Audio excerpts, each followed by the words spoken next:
สัมพุทธเจ้าพระองค์นั้นขอนมัสการซึ่งพระธรรมอันเป็นคำสั่งสอนของพระผู้มีพระภาคเจ้าขอล่ำเปิงระลึกถึงคุณของพระอริยสงฆ์เจ้าสี่กู้แปดจำพวกซึ่งเป็นเนื้อนาบุญของโลกขอน้อมถวายซึ่งความเคารพแด่ครูบาอาจารย์พระมหาเถระพระเถรานุเถระทุกตนทุกองค์เจริญสุขสวัสดีมายังบรรดาอุปาสกะอุปาสิกาสาธุชนญาติโยมผู้ใคร่ในการสดับรับฟังธรรมผู้เป็นเพื่อนร่วมเกิดแก่เจ็บตายในสังสารวัฏอันยาวนานเหล่านี้ขณะนี้ท่านกำลังติดตามรับฟังรายการใต้ห่มพระรัตนตรัยออกอากาศในยามเจ้าทุกวันพุธเวลาช่วง 5 นาฬิกาจนถึงเวลา 6 นาฬิการวมเวลา1 ชั่วโมงด้วยกันและเช่นเคยดำเนินรายการโดยอาตมาภาพอนาลัยอนาลโยโดยที่สาธุชนญาติโยมสามารถติดตามรับฟัง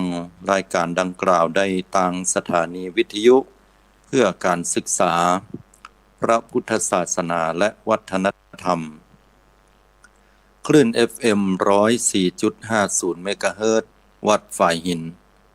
ต้องกราบขอบพระคุณในเมตตาธรรมของหลวงพ่อท่านพระครูปริยัติยานุศาสตร์ที่ปรึกษาเจ้าคณะอำเภอเมืองเชียงใหม่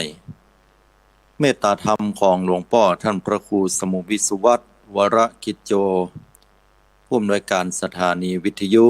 คลื่น FM 104.50 เมกะเฮิรตซ์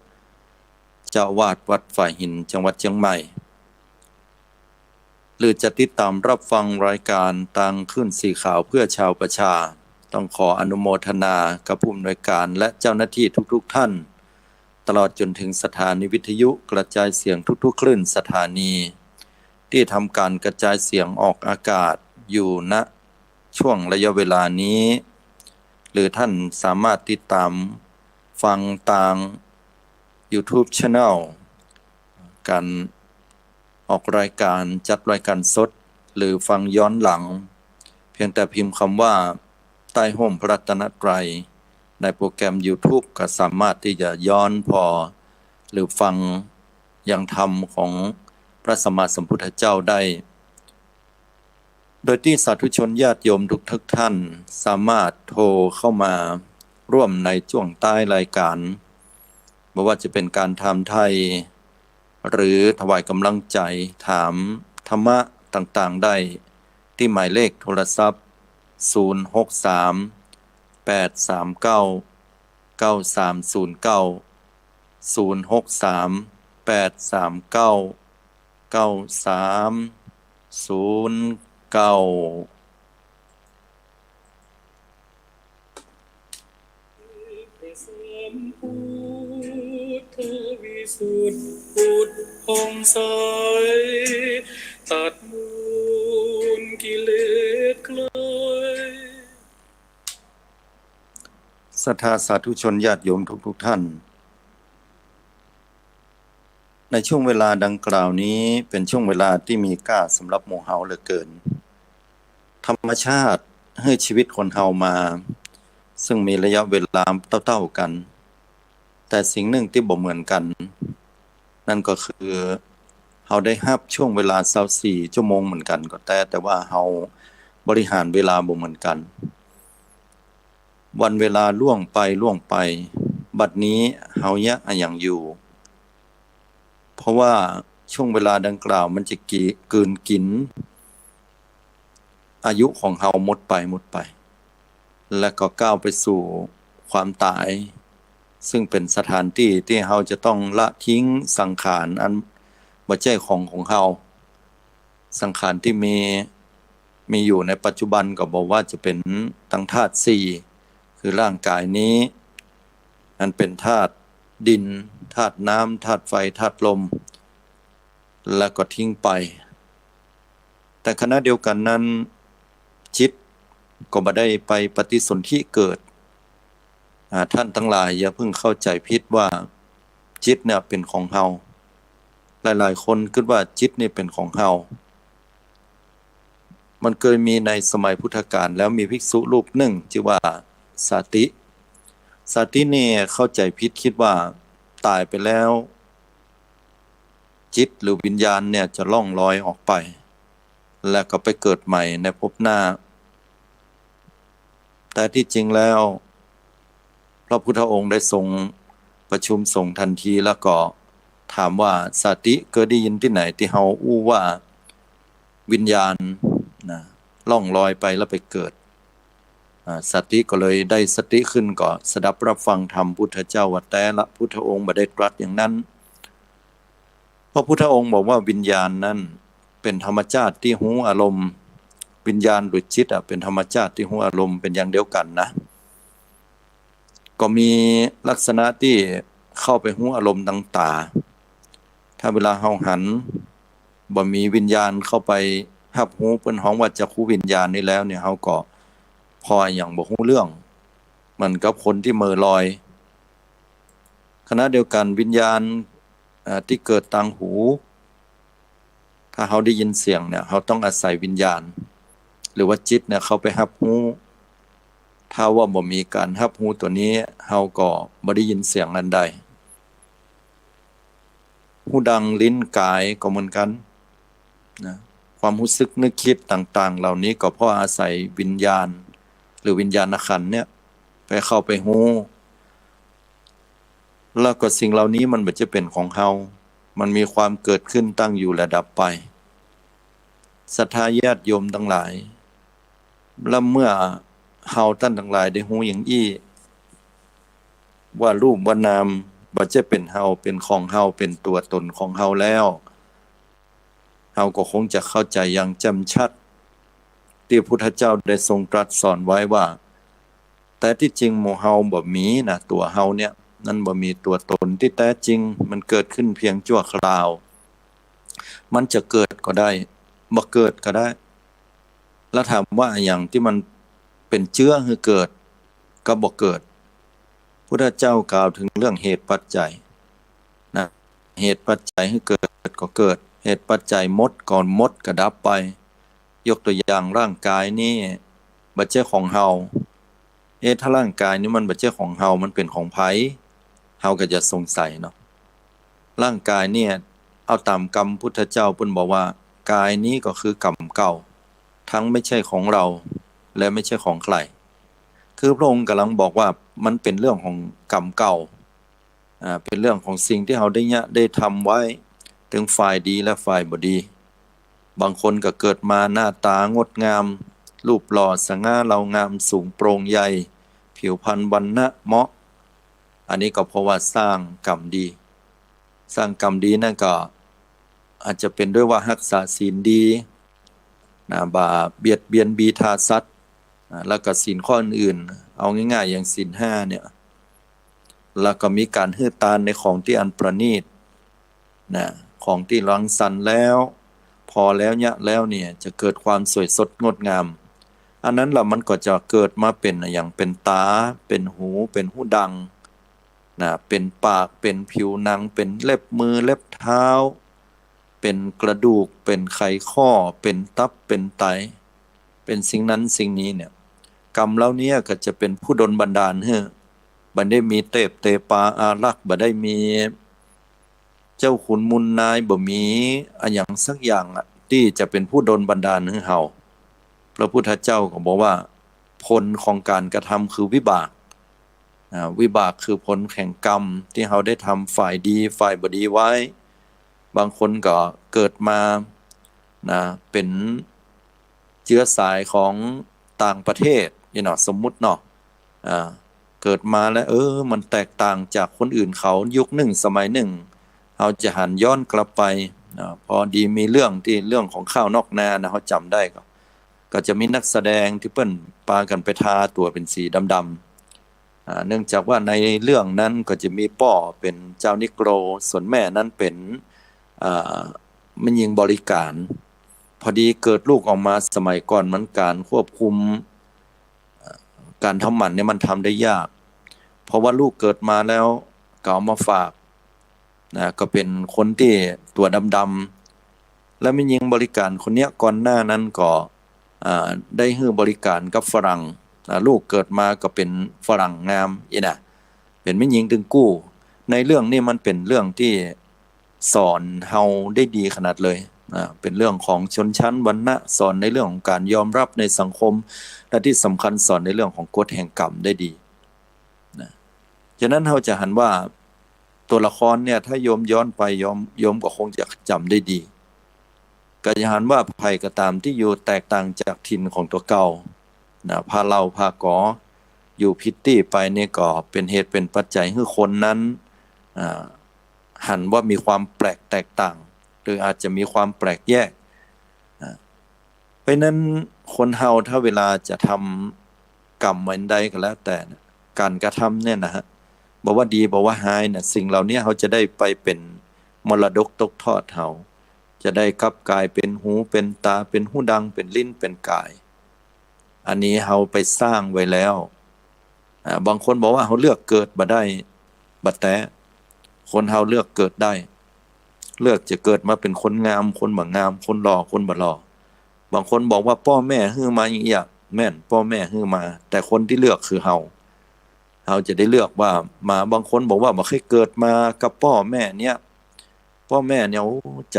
เป็นคนใจร้ายใจดำหรือบ่ฮักเฮาตัดพ้อด้วยความน้อยอกต่ำใจอย่าไปอู้อย่างนั้นเพราะว่าเฮาได้เลือกมาเกิดแล้วพ่อแม่อนุญาตให้เกิดถ้าพ่อแม่เพิ่นมาอนุญาตให้เกิดเฮาคงตายตั้งแต่เฮาอยู่ในท้องแล้วเพิ่นคงบ่ดูแลบ่ได้มาหันโลกใบนี้ฉะนั้นท่านทั้งหลายกายนี้คือกรรมเก่าแล้วก็บ่ใช่ของเฮาแล้วบ่ใช่ของไผถามว่าบ่ใช่ของเฮาก็แล้วมันเป็นของไผคำตอบก็คือบ่เป็นของไผเลยแต่มันเป็นผลของกรรมที่เฮาทำไว้ในอดีตชาติที่แล้วชาติที่แล้วก็แสดงว่ามีเฮาชาติที่แล้วเฮาก็มีแหมแล้วยิ่งอู้ยิ่งงงงงก็ต้องตอบว่างงล่ะคืออย่างนี้ญาติโยมทั้งหลายเปรียบเหมือนต้นบะหลำไยท่านทั้งหลายต้นบะหลำไยมันเกิดขึ้นแล้วมันเฮาดูแลพอก้อยมันดีสุดท้ายมันให้ผลผลิตมาเป็นหน่วยแล้วหน่วยมันสุกปอที่เฮาจะไปเก็บกินหรือเก็บไปขายก็ตามสมมุติว่าเฮาเก็บมากิน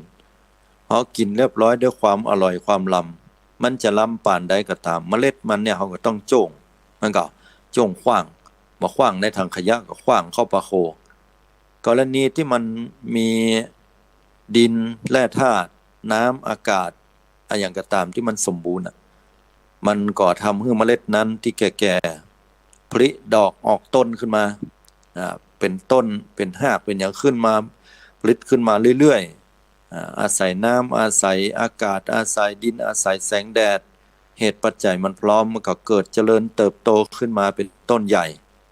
เรียบร้อยแล้ว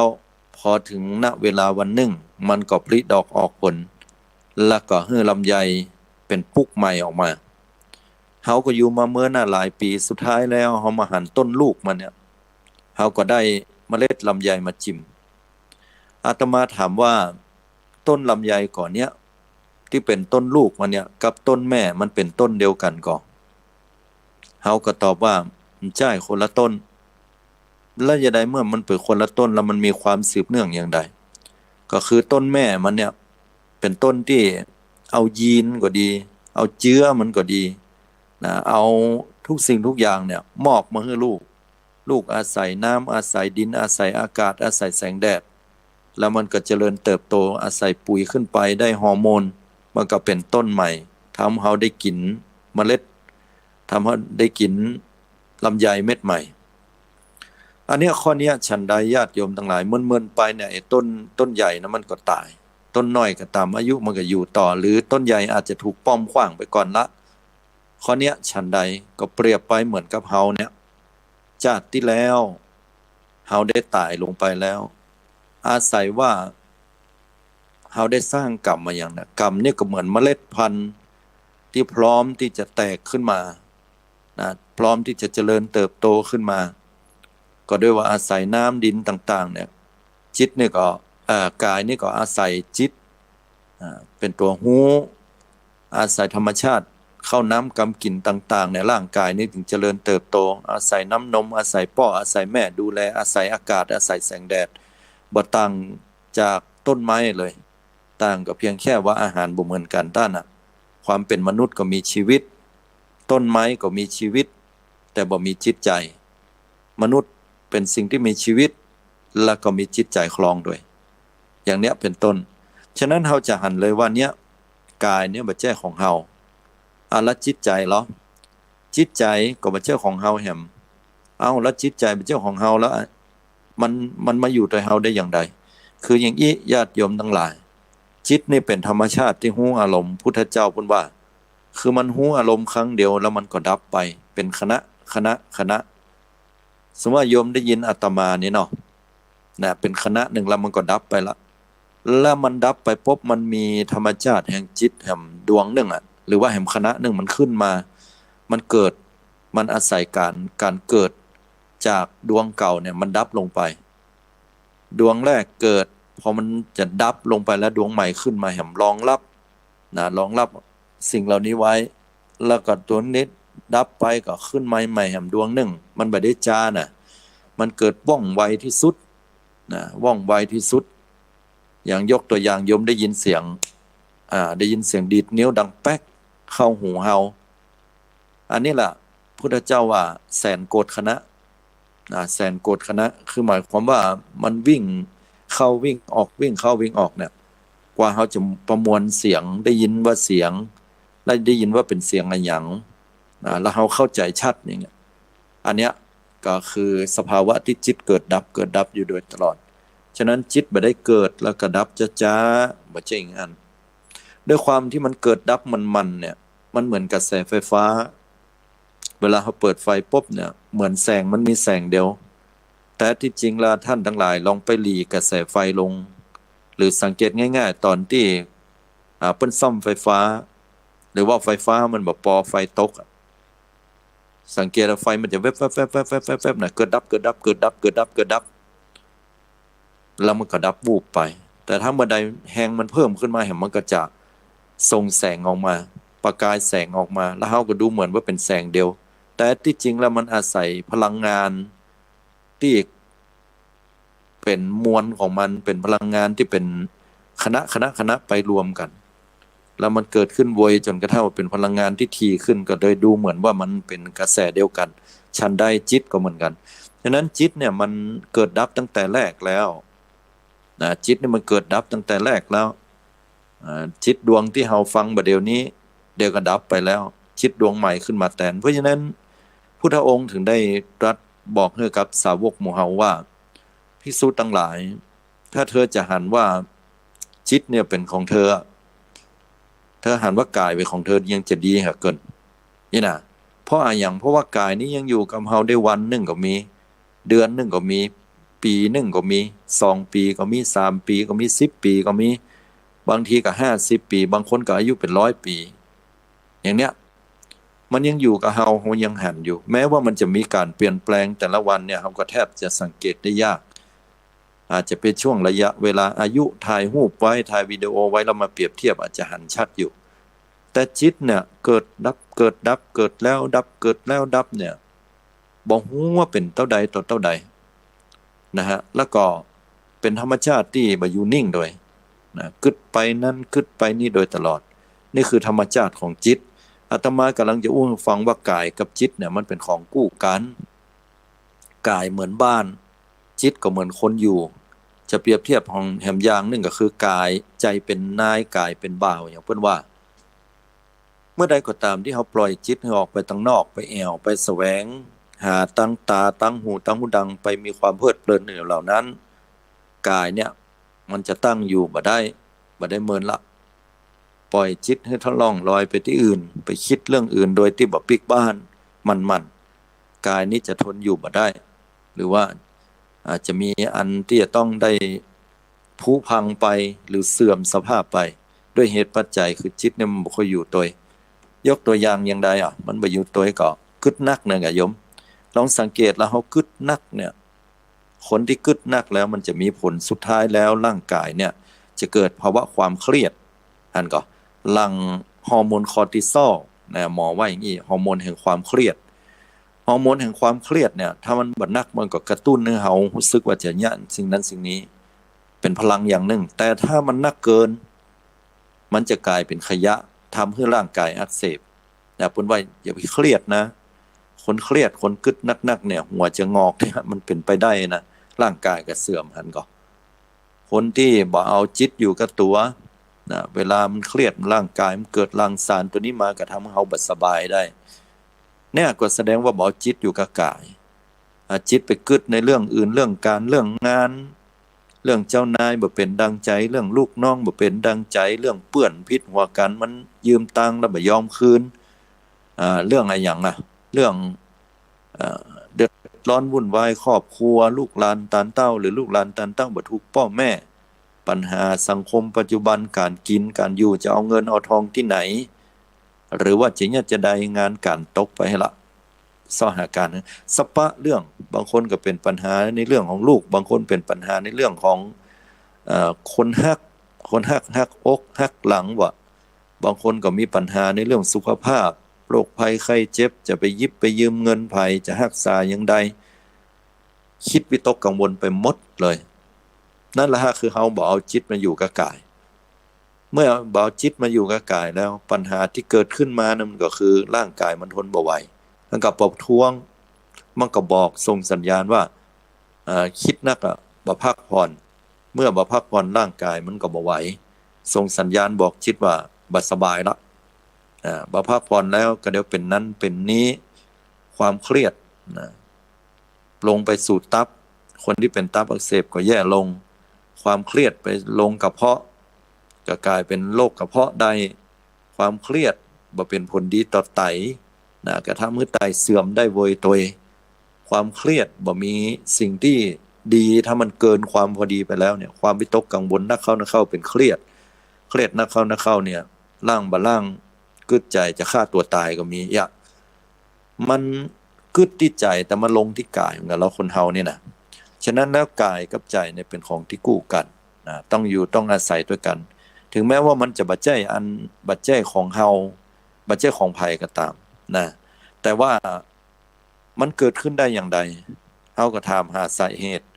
พุทธเจ้าบอกว่ามันเกิดขึ้นจากแรกเริ่มเดิมทีเนี่ยมันเกิดขึ้นจากสังขารขันธ์เป็นตัวปรุงแต่งนั่นก็คือในเรื่องในอย่างนั่นก็คือเรื่องของฉันทะราคะนันทิตัณหา4อย่างแรกเริ่มเดิมทีมนุษย์คนเฮานี่มันเกิดมาจากฉันทะราคะนันทิตัณหาฉันทะคือความเปิงพอใจก่อนเปิงพอใจราคะคือความกำนัดยินดีพอใจนันทิคือความเพลินในอารมณ์นั้นและตัณหาคือความอยากเป็นตัวพาไป4อย่างเนี่ยมันไปยึดมั่นในอย่างไปยึดมันไปยึดในขันธ์5คือกายกับใจเนี่ยว่าเป็นเฮาเป็นของเฮาเป็นตัวเป็นตนของเฮาอันนี้แหละฮะเป็นสาเหตุหลักเลยเกิดความยึดมั่นถือมั่นว่าเป็นเฮาเป็นของเฮาเป็นตัวตนของเฮาแล้วพุทธเจ้าเพิ่นตรัสไว้อย่างนี้ฉันทะความพอใจราคะความกำนัดยินดีนันทิความเพลิดเพลินและตัณหาความอยากมีในสิ่งใดสิ่งไหนสิ่งนั้นยึดมั่นถือมั่นเข้าไปแล้วว่าเป็นเฮาเป็นของเฮาเป็นตัวตนของเฮาโดยเฉพาะอย่างยิ่งยึดมั่นถือมั่นในขันธ์5บอกว่าเมื่อใดก็ตามนะโยมเฮาใกล้ตายเมื่อใดก็ตามที่เฮาใกล้ตายจะดับจิตดวงนี้แล้วจิตดวงต่อไปเกิดปุ๊บเนี่ยเฮาเกิดปุ๊บทันทีน่ะที่สมมุติว่าเป็นเฮาเนี่ยเกิดปุ๊บทันทีเลยน่ะบ่ใช่ว่าตายปุ๊บแล้วล่องลอยวิญญาณลอยไปมีปีกเหมือนฝรั่งหรือว่าออกไปแล้วเป็นผีน่าเกลียดน่ากลัวอันนั้นบ่ใช่แต่ถามว่ามีก็ผีมีโยมเป็นพวกสัมภเวสีประเภทที่เปิ้นฮ้องว่าเขาได้อัตภาพใหม่ไปละอย่างนั้นเช่นไปเกิดเป็นผีเพศผีมีเป็นผีเพศเงี้ยได้อัตภาพนั้นเกิดตายจากความเป็นมนุษย์ปุ๊บไปเกิดปั๊บได้อัตภาพทันทีระหว่างจิตดวงสุดท้ายของความเป็นมนุษย์ที่จะดับลงเนี่ยมันจะมีรอจิตปฏิสนธิต่อมาถามว่าจิตปฏิสนธิเกิดขึ้นได้ใดก็อาศัยจิตที่มรณะการตายตัวเนี้ยเป็นจิตดวงสุดท้ายมันจะเหนี่ยวนำเอาเรื่องของกรรมกรรมนิมิตคตินิมิตเกิดขึ้นละ นึกถึงกรรมในอดีตที่เราเคยทำมากรรมนักยะกรรมมาอย่างนักไว้ข้าพ่อข้าแม่ข้าพระอรหันต์มีก่อถ้าอันนี้ฝ่ายกรรมดีถ้าบ่มีก็ไปขออภัยฝ่ายกรรมชั่วถ้าฝ่ายกรรมดีมีก่อถ้ามีเช่นอย่างสมาบัติ8ชอบทำสมาธิเจริญกรรมฐานปฏิบัติแล้วเข้าถึงฌาน4ฌานใดฌาน1แม้ขณะจิตเดียวนะชอบภาวนาปฏิบัติอันนี้จะกรรมนี้จะให้ผลก่อนในช่วงมรณะกาเลและส่งผลปุ๊บก็ไปแน่นอนเลยไปสู่สุคติละไปที่ดีละถ้าหากว่ากรรมนักบ่มีถึงฝ่ายดีแล้วฝ่ายบ่ดีหรอกรรมต่อมาจะให้ผลจากอะไรอย่างคำตอบก็คืออาจินกรรมกรรมที่เฮาเนี่ยบ่อยๆทีเนี้ยเฮาเนี่ยอย่างบ่อยๆล่ะกึดอย่างมันอู้อย่างมันนะแล้วก็เนี่ยอย่างตั้งกายมันระวังไว้มันจะสะสมสังสมจะเกิดในจิตดวงสุดท้ายดับลงเฮาก็ไปเช่นว่าเฮาเป็นคนที่ชอบ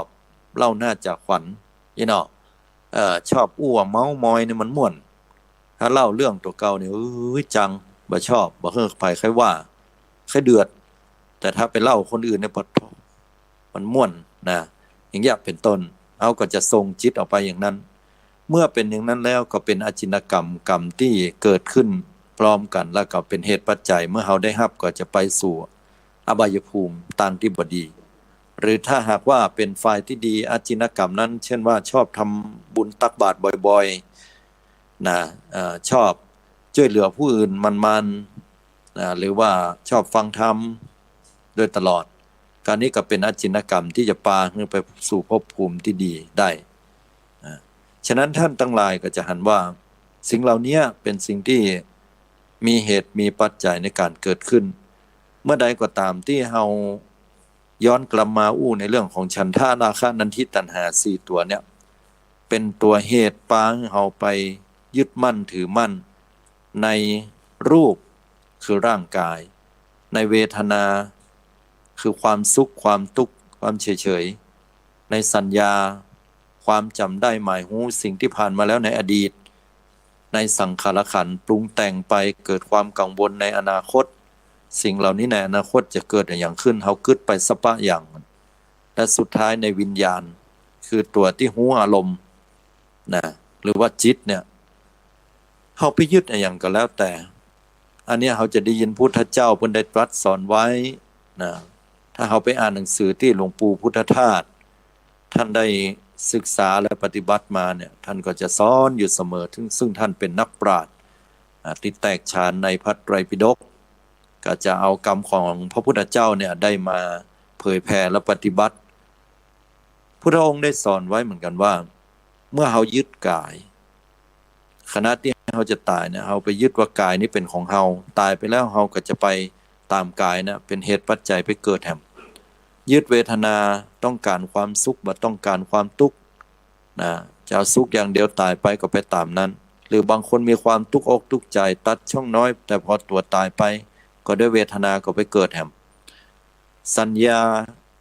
เอาเรื่องราวในอดีตก่อนตายเนี่ยมาคิดปลงบ่ได้ละบ่ได้มันเกิดขึ้นไปยึดมั่นถือมั่นมันตายไปแล้วก็ยังจะต้องเกิดแห่งเอาสังขารปรุงแต่งในอนาคตวันไหวกลัวว่าตายไปแล้วจะไปป้าอะไรอย่างบ่อยากตายอยากจะอยู่กับลูกกับหลานบ่อยากตายสักหน่อยยังบ่อยากพัดพรากจากสมบัติพัฒสถานสิ่งต่างๆเหล่านี้ที่เราหามาได้เราจะอายุเป็นหมื่นปีเนี่ยเราจะอายุหลายๆปีเราจะอยู่พอโลกไปแหมเพิ่นจะเจริญไปตั้งหน้าเรายังบ่เบื่อเท่าโลกยังงามอยู่เมื่อเรายึดอย่างอี้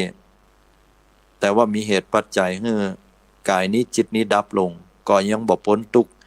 ก็จะต้องได้ไปเกิดอยู่ดีและสุดท้ายยึดจิตเป็นอารมณ์จิตเนี่ยเป็นของเฮาจิตนี่จะคือเฮานี่แหละยึดความเกิดความดับความหัวอารมณ์ต่างๆแล้วยึดแล้วตายไปก็บ่พ้นทุกข์ก็ยังต้องเป็นเหตุปัจจัยไปเกิดได้อัตภาพใดก็ตามวิบากที่ได้สร้างไว้อย่างนั้นเพราะนั้นมนุษย์คนเฮาเนี่ยมันวนเวียนอยู่เนี่ย5ธาตุขันธ์เนี่ย5ขันธ์เนี่ยคือรูปเวทนาสัญญาสังขารวิญญาณเนี่ยหรือว่ากายกับจิตเนี่ยวนอยู่ที่เนี่ยยึดก่อนตายก็เป็นเหตุเป็นปัจจัยเฮานั้นจะต้องไ ได้ไปเกิดแถมพุทธองค์ก็เลยบอกว่าความยึดมั่นถือมั่นอุปทานเนี่ยมันเป็นเหตุเป็นปัจจัยให้เกิดภพอุปทานเป็นเหตุปัจจัยให้เกิดภพนะเขาไปสู่ภพใหม่ภูมิใหม่ได้แล้วเนี่ยตามหลักของปฏิจจสมุปบาทเมื่อเฮาบ่ยึดมั่นถือมั่นกายบ่ยึดมั่นถือมั่นจิตเนี่ยว่าเป็นของเฮาบ่ยึดมั่นถือมั่นกายจิตคือขันธ์ห้าแยกออกมาให้ชัดๆเนาะเมื่อใดก็ตามท่านทั้งหลายพิจารณาว่ากายนี้อ๋อมันเกิดขึ้นเพราะว่ากรรมเก่าพุทธเจ้าว่าไว้กายนี้เป็นกรรมเก่าบ่ใช่ของเฮาบ่ใช่ของไผเฮาก็บ่มีแต่หลงมายึดด้วยอำนาจของฉันทะราคะนันทิตัณหามีในกายเนี่ยเฮาก็เลยต้องเกิดโดยตลอดเฮาหูอย่างอี้ละทำอยู่ในใจต่อไปว่าเมื่อเฮาทำอยู่ในใจว่าเฮากายนี้บ่ใช่ของเฮานะมันเกิดขึ้นแล้วด้วยเหตุปัจจัยในอดีตชาติเฮาก็เพียงแต่อาศัยมันเนี่ยโดยที่บ่ไปทำร้ายมันแต่ว่าอย่างที่มันเป็นประโยชน์ต่อร่างกายก็กินบริโภคคือมันพออยู่ได้นะบ่กินอย่างที่มันเป็นโทษนักล้ำไปเช่นไขมันก็จะเป็นเหตุเป็นปัจจัยให้เกิดไขมันพอกตับไขมันในเส้นเลือด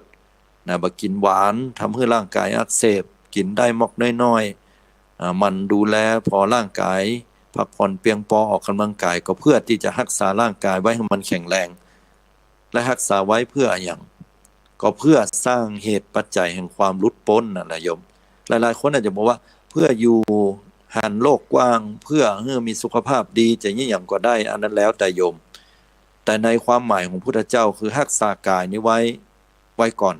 เหมือนบ้านเฮือนเนี่ยเราต้องรักษาไว้ก่อนเวลาหลังคารั่วมันจะว่าปล่อยหลังคารั่วอย่างนั้นเราก็ต้องซ่อมต้องปัดต้องเพลต้องทำความสะอาดพอณวันหนึ่งเมื่อเรามีบ้านใหม่หรือว่าเราไปที่อื่นเหี่ยแล้วเนี่ยบ้านหลังนี้มันก็บ่มีความหมายเขาคงเตลงอ่ะเนาะ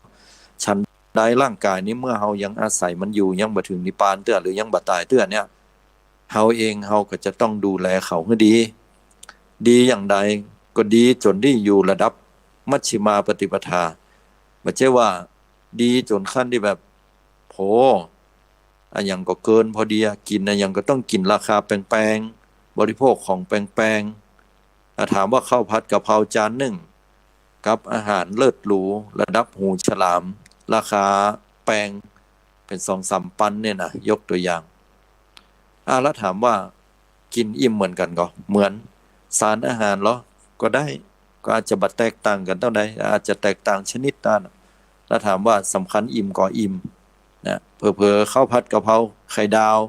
จานบักกี่ตังก็อาจจะอิ่มกว่าด้วยซ้ำหรืออร่อยกว่าด้วยซ้ำดังนั้นคุณค่าแต่ที่เราควรจะรู้จัก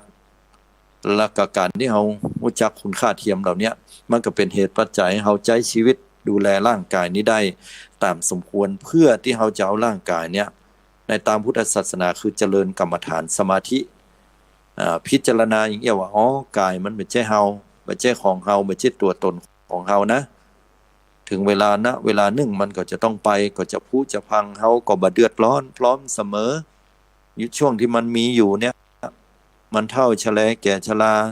เริ่มจะลุกก็โอยจะนั่งก็โอยเฮาก็จะต้องหาวิธีบ่ให้กล้ามเนื้อมันหายคนเฒ่านั้นไผที่นั่งอยู่กับที่แล้วคิดว่าสบายอยู่กับมือถือไปเมินๆผ่านไป1 ชั่วโมงยังบ่ลุกโยมเตรียมใจไว้เลยว่ากล้ามเนื้อโยมหายแน่และกล้ามเนื้อโยมหาย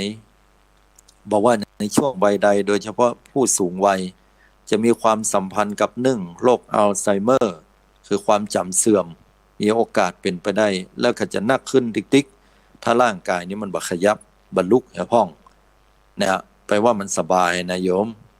เพราะว่าเป็นสร้างกายมาเนี่ยธรรมชาติสร้างกายให้เฮาเดินให้เคลื่อนไหวบ่ใช่ว่านั่งอยู่บ่ได้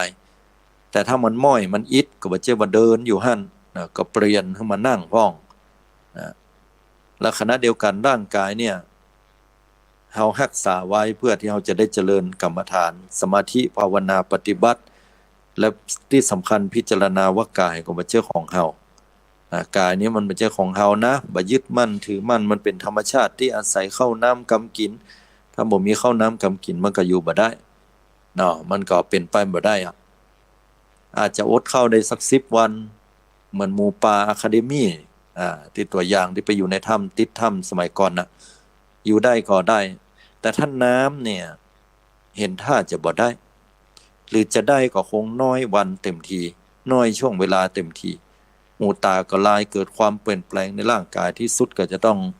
เสียชีวิตไปตายไปอย่างเงี้ยเป็นต้นฉะนั้นกายนี้เนี่ยมันเป็นสิ่งที่เราจะต้องพิจารณาว่าไม่ใช่เฮาไม่ใช่ของเฮาตัวตนของเฮามีความแก่เป็นธรรมดาล่วงพ้นไปบ่ได้มีความเจ็บเป็นธรรมดาห้ามก็บ่ได้นะถึงแม้ว่าเขาจะป้องกันไว้ไปฉีดวัคซีนในช่วงเนี้ยนะผู้สูงวัยจะได้รับวัคซีนไข้หวัดใหญ่ฟรีจากส่วนของกระทรวงสาธารณสุขก็ตาม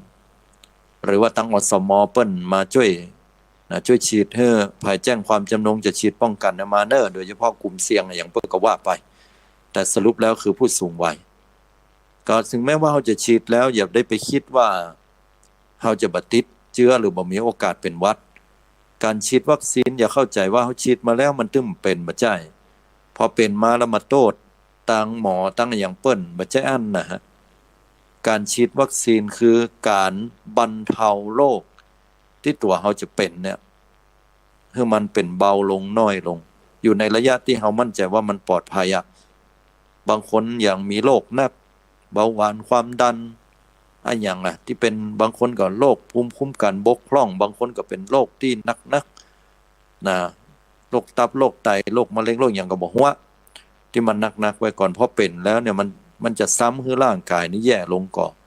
เปิ้นก็มาพอตัวนี้แต่ถ้าคนที่มีความแข็งแรงนะฮะอย่างคนหนุ่มกำล่ำก้อมหรือว่าหมู่เฮาทั้งหลายก็ภัยก็แล้วแต่คนสูงวัยที่แข็งแรงถามว่ามารับวัคซีนได้ก็ได้พอเวลาเป็นมาเนี่ยร่างกายมันทนทานได้เนี่ยเดี๋ยวมันก็หายไปตามธรรมชาติพอมันหายไปแล้วปุ๊บมันก็จะสร้างภูมิโดยธรรมชาติประมาณ1 อาทิตย์หรือว่าสัก10 วันเนี่ยเฮาถึงแม้ว่าจะไปรับเชื้อมาแหมเฮาก็บ่ติดโดยเด็ดขาดเพราะธรรมชาติช่วยไว้อันเนี้ยฉันได้ก็เหมือนกันแต่ว่าภูมิที่ไปฉีดมาเนี่ยมันอยู่ได้เมินมันอยู่ได้เมิน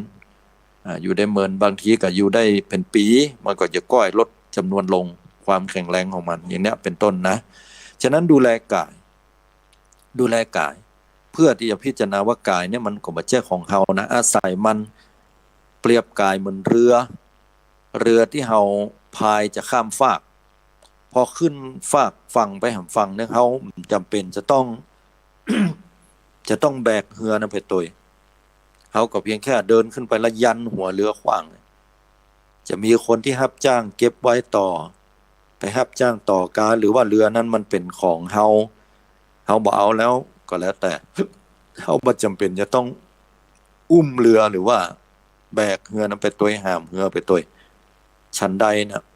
กายเนี่ยที่เฮาดูแลพอกอยระหว่างที่เฮากำลังนั่งอยู่ในเรือเนี่ยเปรียบเทียบเรือเหมือนกายเวลาน้ำมันเข้าเขาก็ต้องหาอย่างมาอุดมันไว้ละต้องซ่อมต้องแซมต้องบำรุงแล้วถามว่าย่าใดเขาปล่อยน้ำมันหัวก็ลองปล่อยดอกเดี๋ยวก็จมตายอยู่หั่นน่ะยังบ่ขึ้นฝั่งเด้อมันก็ฉันใดร่างกายเนี่ยเขาก็ต้องดูแลพอกอยแต่พิจารณาว่าเหือที่เขาเนี่ยเป็นเพียงแค่ผู้อาศัยเขาอาศัยเหือเท่านั้นพอเดียวเขาขึ้นฝั่งแล้วเขาก็บอกไปตัวมันจะเป็นอย่างมันจะปัดไปทางใดมันจะแตกจะแล้วก็เรื่องของมันฉะนั้นก็เมื่อเรายังมีชีวิตอยู่ก็ดูแลพอกอยกายแต่พิจารณาว่ามันเป็นเจ้าของเรานะอาศัยมันพอเวลาเราจะตายแล้วเนี่ยเราจะพิจารณาถึงว่ากายนี้เป็นเจ้าของเราจะบ่ยึดมั่นถือมั่นในกายนี้พอตายแล้วปุ๊บเนี่ยจิตที่บ่ยึดมั่นถือมั่นในกายเนี่ยก็นิพพานได้เลยนี่ศรัทธาญาติโยมทั้งหลายทีนี้พอเรื่องของกายแล้วต่อมาเรื่องของใจหรือว่านามธรรมแห่งสี่ความสุขความทุกข์เฉยๆคนเฮาเนี่ยฮักสุขเกลียดทุกข์นะบ่มีไผสักคนน่ะที่บอกว่าแค่ได้ทุกข์บอกว่าทุกข์อย่างใด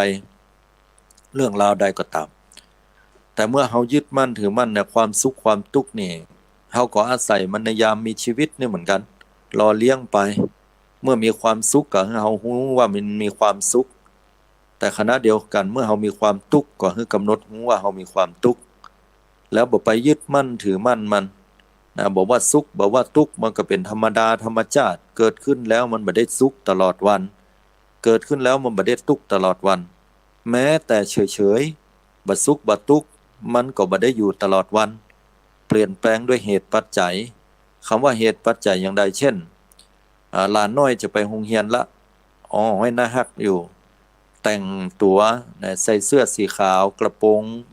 บานๆน้อยๆเปียผมเหียหน้าตาน่าฮักจิ้มลิ้มล่นเข้ามาแล่นเข้ามาห้องปู่ห้องย่าห้องตาห้องยายหนูจะไปโรงเรียนแล้วนะคะเข้ามาหอมแก้มเฮาถามว่าใจดีหรือว่าใจบ่ดีโยมถามว่ามีความสุขหรือมีความทุกข์ก็แน่นอนต้องมีความสุขละบ่มีไผที่หลานยิ้มไข้หัวเข้ามาตัวน้อยๆนะฮักเข้ามากอดมาลามาไหว้ มาหอมแก้มแล้วเขาจะมีความทุกข์อันนี้ถ้าจะผิดปกติล่ะอาตมาว่าแต่แน่นอนต้องมีความสุขเมื่อมีความสุขอย่างนี้น่ะเฮามีความสุขได้ก็ได้กะเฮ้จิตมันได้มีความสุขพ่องแต่เฮ้ฮู้ว่าความสุขเนี่ยมันไม่ใช่เฮานะอย่าไปยึดติดว่าหลานเฮาเนี่ยจะต้องมาหอมแก้มเฮาทุกวันต้องมาไหว้เฮาทุกวัน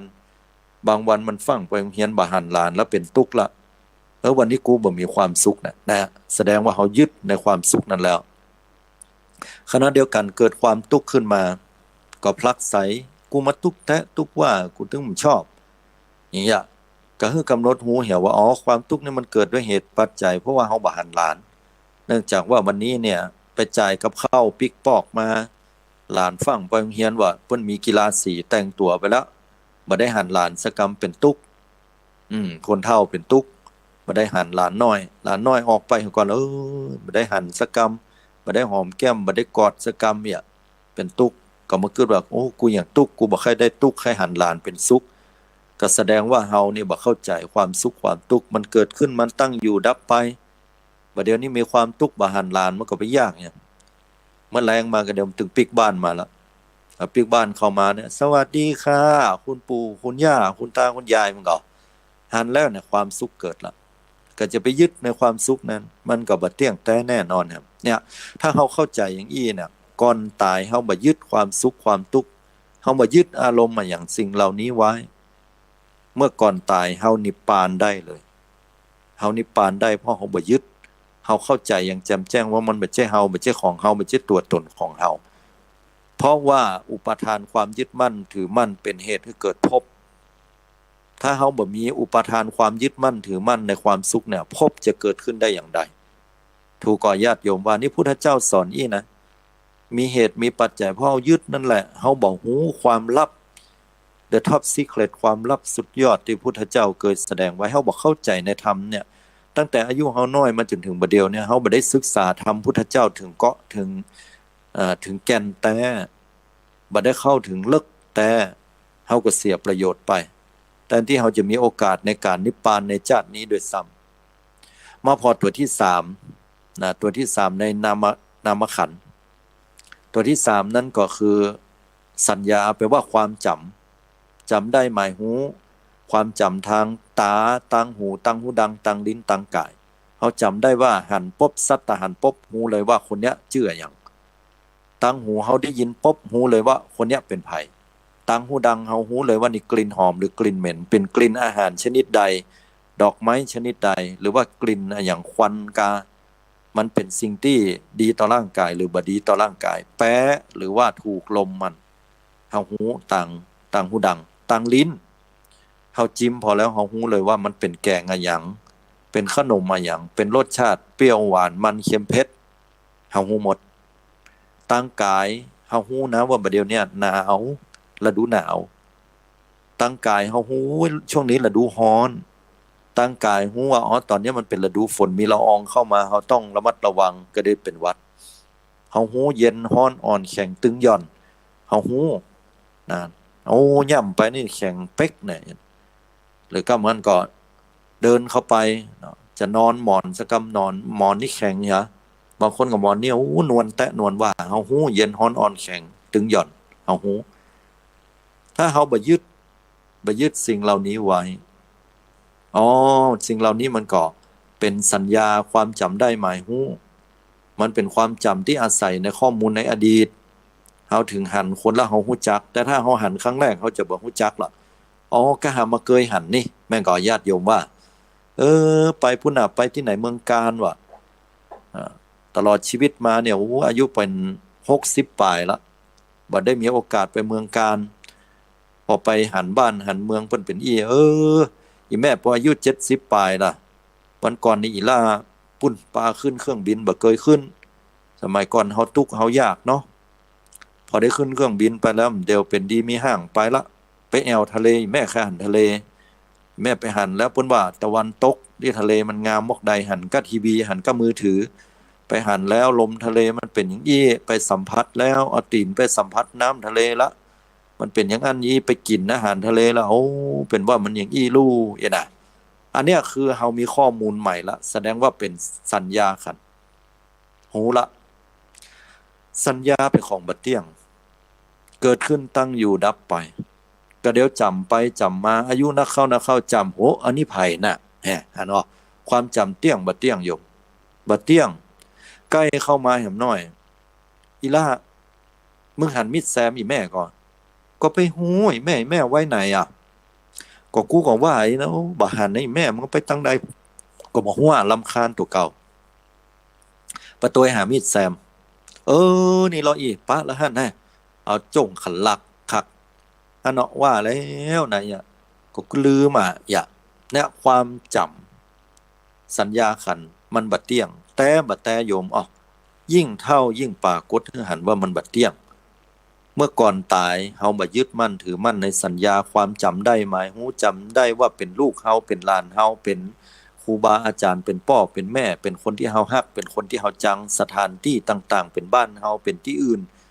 จำอย่างหลายๆอย่างเหตุการณ์ตลอดชีวิตจำได้ก็จำได้แต่จะไปยึดว่ามันเป็นเฮาเด็ดขาดถ้ายึดไปเลยคุณได้สิทธินั้นไปเกิดใหม่ทันทีแต่ถ้าคุณบอกว่าโอ้อีแม่มันเจ้าของเฮาอะความจำนี่มันเจ้าของเฮาจำได้มันก็ลืมได้แล้วมันบ่ได้จำได้ตลอดเวลาถ้าเฮากึดถึงจะจำเฮาบ่กึดมันก็บ่จำมันก็เป็นในเรื่องอื่นย้ายจากตาก็ไปตั้งหู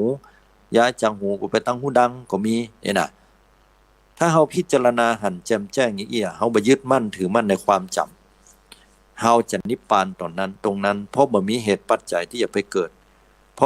าะอุปาทานความยึดมั่นถือมั่นในความจำคือสัญญาบ่มีเป็นเหตุปัจจัยให้เฮาบ่เกิดแห่งคือนิพพานอันนี้คือกรรมพุทธเจ้านะญาติโยมทั้งหลายต่อมาสังขารขันธ์ความปรุงแต่งขันธ์ตัวที่4ปรุงแต่งไปก็คือกึศนั่นแหละตัวปรุงแต่งมีอย่างความโลภความโกรธความหลงแล้วบ่โลภบ่โกรธบ่หลงอันนี้เอารวมๆเนาะบางทีเฮากึศไปในอนาคตวันนี้จะไปซ้อว่าหากินที่ไหนจ้าอันนี้เป็นสังขารขันธ์ละปรุงแต่งละปรุงแต่งดีก็เช่นว่าวันนี้จะไปช่วยอันบ้านเพิ่นให้กันเพิ่นขายครัวช่วยเพิ่นก็เอามือเพิ่นหรือว่าไปช่วยเพิ่นเพื่อเพิ่นปั่นสตางค์วันนี้จะออกไปยการนะไปนิคมอุตสาหกรรมนะไปหั่นไปนี่ไปประกอบสมาอาชีพอันนี้เป็นฝ่ายที่ดีคิดที่ดีแต่ถ้าคิดว่าวันนี้จะไปหาเงินที่ไหนเงินก็เขียมเหรอเว้ยทองมันมีตรงไหนมันมีร้านทองเนี่ยซ่อหาปล้นร้านทองเนี่ยนะอันนี้แสดงว่าบ่ดีละปรุงแต่งไปบ่ดีละนะมีความโลภในทางที่บ่ดีเนาะความโลภในทางที่ดีมีก็คือเนี่ยการเนี่ยงานนั่นแหละแต่ว่าเป็นสัมมาอาชีวะเป็นความโลภแต่เป็นความโลภที่มันบ่ผิดศีลธรรมมันก็เลยบ่เป็นเหตุปัจจัยให้รับผลวิบากกรรมบ่ดีแต่มันก็ทำให้เกิดอยู่ดีนั่นนะเพราะนั้นอันอย่างก็แล้วแต่ถ้าเฮาปรุงแต่งกึดไปในอนาคตเนี่ยกึดเรื่องนั้นกึดเรื่องนี้บางทียังบ่มาจะกังวลใจแล้วเฮาเอาความคิดเหล่านี้ก่อนตายมากึดปรุงแต่งไว้ว่ากูจะตายแล้วกูทำบาปกรรมในอดีตในชีวิตเฮาเนี่ยมันนักหรือก็มันก็กึดเรื่องเดียวนะเคยไปใส่นะมีอยู่หั่นเติมไปใส่แล้วไปบีบหัวป่ามันให้จะเจ็บนะจำภาพนั้นไว้แน่นอนเลยว่าจองตัวไปเลยสังขารขันธ์ปรุงแต่งไว้แล้วว่าเป็นเฮาเป็นของเฮาตัวตนของเฮาถ้าคิดอย่างนี้นะโยมไปแล้วไปเกิดที่บดีด้วยเฮาจะมีสังขารขันธ์ตัวปรุงแต่งดีบดีอย่างใดก็ต้องไปเกิดอยู่ดีโยมแต่ถ้าเฮาพิจารณาว่าสังขารขันธ์ ตัวปรุงแต่งคิดไปในอนาคตเนี่ยความกังวลหรือว่าการวางแผนหรือว่าสิ่งเหล่านี้มันไม่ใช่เฮาไม่ใช่ของเฮาเป็นตัวไม่ใช่ตัวตนของเฮามันเป็นเพียงแค่สิ่งที่มาปรุงแต่งใจโลภก็ไม่ใช่ของเฮาโกรธก็ไม่ใช่ของเฮาหลงก็ไม่ใช่ของเฮามีความศรัทธาเลื่อมใสก็ไม่ใช่ของเฮามีสติหูตัวอยู่ก็ไม่ใช่ของเฮาแหมมีปัญญาอยู่ก็ไม่ใช่ของเฮาอันยังก็ไม่ใช่ของเฮาสักอย่างเลยถ้าเฮาอย่างอี้แล้วสังขารขันธ์ตัวปรุงแต่งเฮาบ่มีอุปทานความยึดมั่นถือมั่นนี้ฉะนั้นเลยจะหาเหตุที่ต้องไปเกิดแหมเมื่อดับกายแตกและแยกดับโดยจิตนั้นจิตดวงต่อไปย่อมบ่เกิดในการปรุงแต่งกันนิพพานนะจิตย่อมบ่เกิดละก็นิพพานได้และสุดท้ายวิญญาณก็คือตัวหัวอารมณ์เนี่ยถ้าเขาอู้นิยมคงงงอ่ะเนาะแต่มาอู้ก็คงงงอ่ะเอาอีโยมฟังธรรมอยู่เนาะโยมลองพออันโทรศัพท์หรือว่าพอเนี่ยพอวิทยุของโยมมาโยมหันก่อนเนี่ยวิญญาณเกิดตั้งตาละที่โยมหันว่ามันเป็นวิทยุเนี่ยโยมได้ยินอาตมาเทศก็ประเดี๋ยวนี้บรรยายออกมาได้ยินเนาะนี่แหละวิญญาณเกิดตั้งหูละโยมต้องหายใจเข้าลึกๆหรอโยมได้กลิ่นอย่างก่อบางคนได้กลิ่นควันบางคนบ่ได้กลิ่นอย่างเลยบ่ได้กลิ่นอย่างเลยก็เป็นกลิ่นอย่างหนึ่งเนี่ยวิญญาณโยมหูว่าบ่ได้กลิ่นอย่างเราเนี่ยบ่หูว่ามันบ่มีกลิ่นเนี่ยวิญญาณก็เกิดนี่ละหรือหายใจเข้าไปเหม็นควันอันนี้ก็วิญญาณเกิดตรงนี้ละที่กลิ่นว่ามันเป็นควันอยู่ใกล้ดอกไม้หอมวิญญาณเกิดตรงนี้หูว่าหอมละวิญญาณเกิดต่างหูดังลิ้นนะพายุใกล้หม้อข้าวเตาไฟบ่เดี๋ยวนี้ปดให้เข้าหรือว่าเดี๋ยวนี้อยู่โต๊ะกาแฟฟังธรรมะตัวลองเอากาแฟมาจิบพอเรายกมาเลยตะขมกิ๊กลำนะชอบมักขมหูก็ว่ารสชาติขมหูก็เนี่ยวิญญาณเกิดขึ้นแล้วตอนเนี้ยช่วงไหนที่โยมไปกินข้าวเจ้ากันเดียวโยมกินข้าวมันลำมันบะลำโยมหูว่าวิญญาณมันเกิดขึ้นนี้แล้วเข้าใจว่าวิญญาณนี่มันก็บัดเตี้ยงพอกินข้าวอิ่มมันก็จบละหรือว่าแฮปรสชาติเผ็ดก็จบไปก็ได้เอาของหวานมากินหวานมาเกิดขึ้นมาละหูรสหวานละเกิดดับอยู่ตลอดก่อนตายโยมหูว่าจิตเนี่ยมันเกิดดับอยู่ตลอดบอกว่าตาหูดังตังลิ้นตังกายร่างกายหูเย็นฮ้อนอ่อนแข็งมันเปลี่ยนแปลงโดยตลอดบ่มีอย่างจีรังยั่งยืนจิตนี่ก็บ่ใช่ของเฮาบ่ใช่ตัวตนของเฮาเกิดขึ้นโดยเหตุปัจจัยเมื่อเฮากึดอย่างเงี้ยบ่ยึดมั่นถือมั่นพบคือเป็นที่อยู่ใหม่จะเกิดขึ้นแก่เฮาได้อย่างใดย่อมเป็นเหตุเป็นปัจจัยบ่มีที่เกิดแห่งแล้วย่อมนิพพานในที่นั้นสรุปคือถ้าเฮาจะตายเนี่ยหลวงปู่พุทธทาสเพิ่นว่าไหนๆเฮาก็จะตายละตกกระไดก็พลอยกระโจนเพิ่นว่าอย่างนี้น่ะตกกระไดก็พลอยกระโจนเนี่ยกะจะไปตกมาแบบในเมื่อมันจะตกอยู่แล้วบางคนที่กลัวตกก็มันตกลงมาแล้วกลัวตกก็ตกลงไปก็ได้เจ็บแต่ในเมื่อเฮาฮู้ว่าเฮาจะตกอยู่แล้วคือจะตายแล้วเนี่ยจะได้เฮาบ่ตกกระไดก็พลอยกระโจนก็คือจะตายแล้วก็ยอมรับความตายเลยแต่มีสติให้ฮู้ว่าทุกสิ่งทุกอย่างมันบ่ใช่เฮาบ่ใช่ของเฮาบ่ใช่ตัวตนของเฮานะเฮาก็กระโจนหรือว่าโดดลงมาเลยมีสติเฮาจะรอดได้ชันใดเนี่ยเมื่อเฮาจะตายพิจารณาดูโดยตลอดว่าร่างกายเวทนาสัญญาสังขารวิญญาณกายกับจิตเนี่ยทุกสิ่งทุกอย่างบ่ใช่ของเฮาบ่ใช่ตัวตนของเฮาตัวตนของเฮาบ่มีที่แท้จริงบ่มีของเฮาบ่มีอย่างของเฮาสักอย่างเมื่อเป็นอย่างนี้เฮาจะเข้าสู่ภาวะของจิตนิพพานได้ถ้าถามว่าโอ้ยเฮามีเฮาได้เกิดแล้วนี่น่ะยังได้เห็นน่ะแล้วเฮาไปปะไผถ้าเกิดอยู่อย่างนี้ก็ไปเกิดแฮมเตอร์ก็ได้ไปตุกแฮมนั้นน่ะเกิดมาแล้วก็จะได้เวียนว่ายตายเกิดแล้วก็จะต้องปะความแก่ความเจ็บความตายความพัดพรากจากของฮักของชอบใจถ้ายังม่วนอย่างนี้ก็ไปตามนี้แต่ถ้าไผที่เบื่อหน่ายแล้วชีวิตเนี่ยมันเป็นทุกข์เหลือเกินชีวิตนี่มีแต่การพัดพรากสมหวังพ่องผิดหวังพ่องคละเคล้าจุให้เฮาได้อยู่ทุกวันนี้จะต้องบ่ายหน้านี้ไปอยู่ที่ไก่บ้านไก่จองไก่ปี้ไก่น้องก็เพื่ออย่างเพื่อเงินเพื่อทองเพื่อเฮาเองเนี่ยจะต้องได้ปิกไปอยู่บ้านอยู่จองต้องลงทุนตัวเก่าให้อยู่ไกล นะเพื่อที่เขาจะได้ความสุขในอนาคตอย่างเงี้ย